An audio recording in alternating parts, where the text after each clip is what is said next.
and the Dodgers are steamrolling. And the Padres, what about the Padres? How bad did the Giants look against the Padres? And then the Padres get to the postseason. How bad did they look against who they play? The Cubs. Yeah.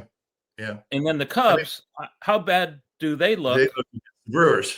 Yeah. Against the Brewers. So I said, okay, what is that? Where does that leave the Giants? Yeah. That's kind of far down there. It's my criticism of the Padres, John. And the front office has done some great things. They've turned San Diego into a baseball town. It's great down there. You go to a series down there. Best baseball environment in the game.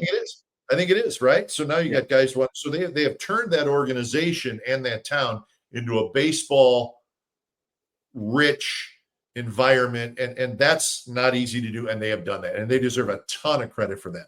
But here's my thing. Every year we hear all the talk about the Padres won the offseason. They made this trade, they signed this guy. And they're very aggressive, and they do that. Every year we hear that, and at the trade deadline, almost every year, John, we hear they won the trade deadline. And they probably won the trade deadline this year. Yeah. But after a while, Mason Miller, you need to win the postseason. And for some strange reason, they have not been able to do that, because I think their team, you look at their team, John, it's very talented.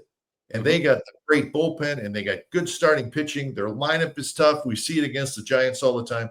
But it's just, my thing has become, I'm tired of hearing about how they win the offseason and they win the trade deadline.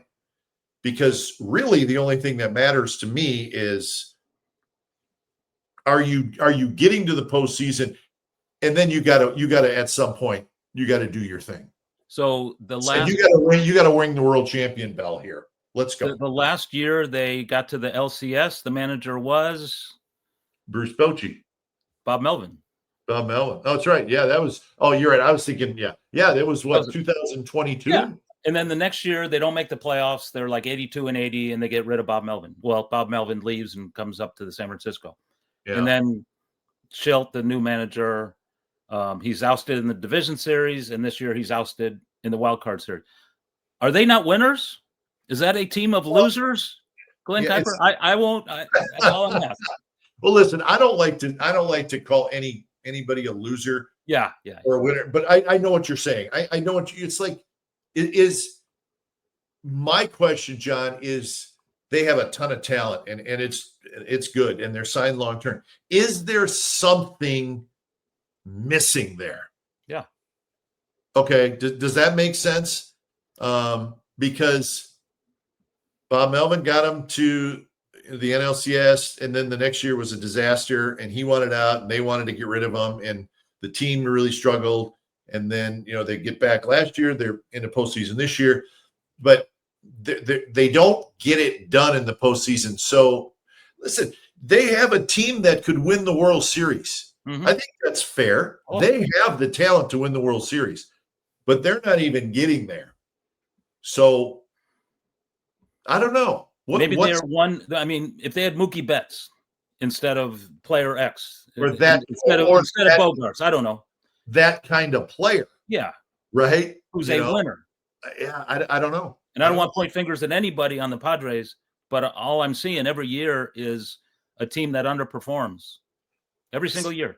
Yeah. It's very strange, because, you watch them play and you're impressed with them, and yeah, they beat up on the Giants, but you just watch them play, and it's just, man, that guy's good. That guy's good. Yeah. Jackson Merrill's a young star. Right. And, and then they bring Mason Miller, and then they just shut it down in the postseason. I don't know. It's maybe it is a criticism. I don't know. But at some point, I just think they have all the makings: organization, ballpark, revenue, team.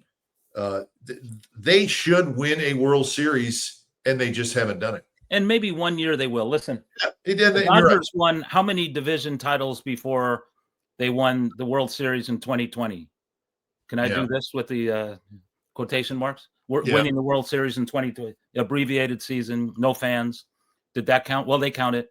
I don't. So they say they've won 2 since Kirk Gibson, not 1. Doesn't count. That's fine.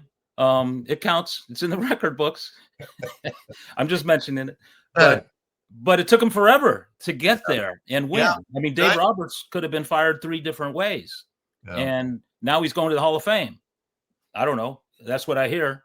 That's what Bill Plaschke would write.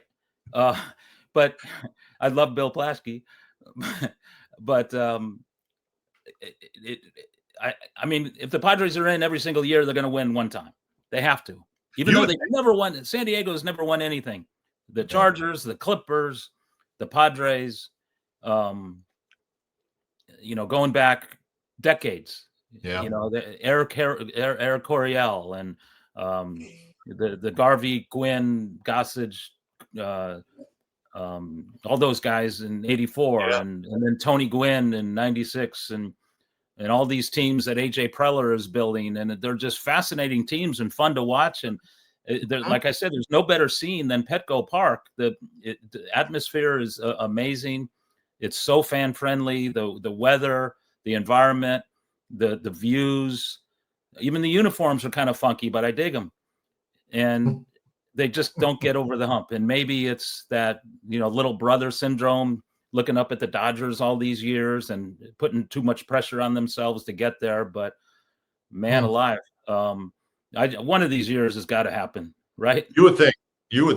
But it's sort of a little pet peeve of mine that I don't want to hear about how great the offseason was and how great the trade deadline was if you can't bring it home. And I know it's very difficult to win the World Series. I get that. It's very, very hard to do. You got to have breaks. You got to have things go your way. You got to get hot at the right time. All that needs to happen. But there just seems to be all the makings of that should happen down there. And it just hasn't yet. So anyways, let's move on to the future of Major League Baseball. Some things came out recently about TV ratings are way up. Attendance is up. Everything is moving in the right direction, which is great.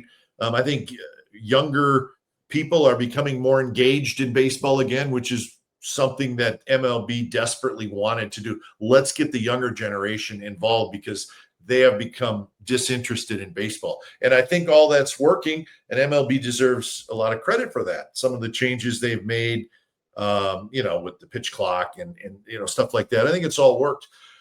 But then you have this thing looming after next year, John, some type of work stoppage. What are you hearing, and I'm not going to ask you what you think is going to happen because nobody knows what's going to happen, but kind of what are you hearing about this? Because it certainly seems to be a no-doubter that on December 1st of 2026, baseball is going to shut down, and the owners and the players are going to go at it again.